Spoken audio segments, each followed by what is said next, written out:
සිදු දකින්නට අපි බලාපොරොත්තු වෙනවා. ඒ නිසා අද මම හිතනවා මේ පළමුවට සංවිධානය වන මේ පෙරහැර මංගල්‍ය සංවිධානය කරන නායක ස්වාමීන් වහන්සේගේ අවවාද ප්‍රශංසා ලබා ගනිමින් මේ පෙරහැර සංවිධායක කමිටුව අප්‍රමාණ වෙහසක් ධර්මාකාරයෙන් ළඟ අපි මේ අසන්න අපි දැක්කා විහාරස්ථානයේ.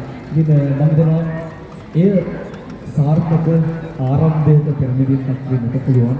මොකද සාර්ථක සවීමක් අඩිතාලමක් ලබා ගන්නවා කියලා කියන්නේ වර්තමාන අනාගතයේ දෙහද ආයෝජනය. ඉතින් මම හිතනවා සංස්කෘතික දායාදයක් විදිහට මේ කෝට්ටේ රාජධානියේ අපි දන්නවා කෝට්ටේ රාජමහා විහාරස්ථානයේ දළදා පෙරහැර මංගල්‍යයක් පැවැත්වෙද්දී තවත් මේ සංස්කෘතික පුරෝධයක් ඇති කරන සුබතරාම අතුල රජමහා විහාරස්ථානයේ දෙවිනි පෙරහැර සංවිධානයේ වෙද්දී අපි දන්නවා දැන් මේ පොලිස් පෙරගමන් රථය නිරන්තරයෙන් කරන අවස්ථාව දැන් අපි දකිනවා.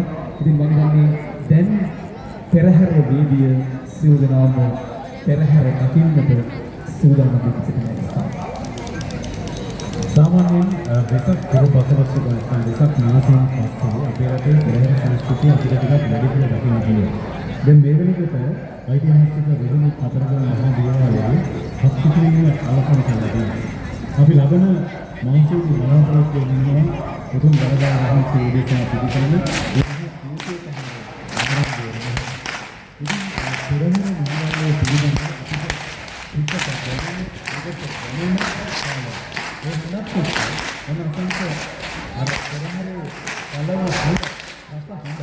අපිට සේවනය වෙන දැන් වල බියුටි වල ඉන්නේ පිළිපද දැනන කාමර ළඟම ඉන්නවා මේ කසේ තියෙනවා කසේ කියද්දී දැන් අපි දන්නවා පෙරහැර සංස්කෘතියත් එක්ක කියද්දී අපේ ශ්‍රී ලංකාවේ කුෂිකාර්මික ජන සංස්කෘතියත් එක්ක දුරු ජන සමාජයක් තමයි අපේ ඉන්නේ. වැස්ස කියලා කියන්නේ කුෂිකර්මාන්තයට අත්‍යවශ්‍යම දෙයක්. ඉතින් පෙරහැරත් එක්ක කරුණු අපිට සොයාගෙන නැති මේ පෙරහැරේ මුලින්ම කසේ ගමන් කරන්නේ ඇයි කියලා අහද්දී අපිට මත කිහිපයක් තියෙනවා. එක මතයක් තමයි